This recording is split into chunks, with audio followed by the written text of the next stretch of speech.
Now, to help you get prepared for the solar eclipse next week, we hosted a live event on Wayne.com earlier on this evening. Meteorologist Nathan Gidley is here to recap it and tell us the details. We gathered together tonight at 7 p.m. for a special live streaming event to help you get prepared for the eclipse. You can watch back the entire approximately 35-minute program right now on Wayne.com. But let's recap it by starting with how Science Central is preparing for Monday. We have things going on outside like telescope viewing with those safety filters on the telescope so we can actually see the sun up close. Great. And hopefully see some sunspots as well. We have solar chalk art activities so we can draw the sun on our sidewalks. We are also launching a high altitude balloon.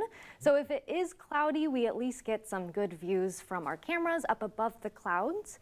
And then inside, if it is cloudy, we have a ton of other activities, including special demonstrations and presentations throughout the day. We have storytellers to talk about the eclipse in different cultures.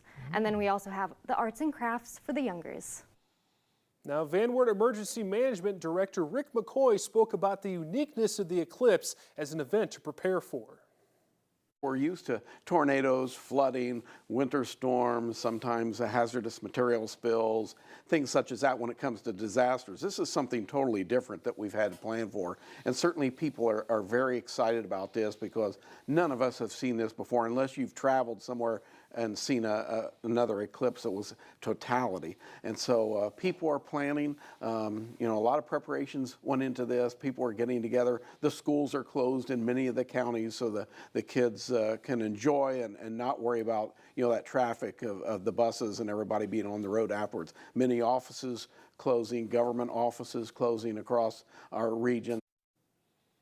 And finally, Dustin Norman with the National Weather Service speaks on the temperature forecasting challenges associated with the eclipse. The 2017 eclipse gave us a really good insight as to what would happen. And the Paducah, Kentucky office, I got some data from them, and they tracked several of their cities, several temperature stations at cities across their area. And what was really interesting is between 30 to 60 minutes from the start of totality, you started to see temperatures drop.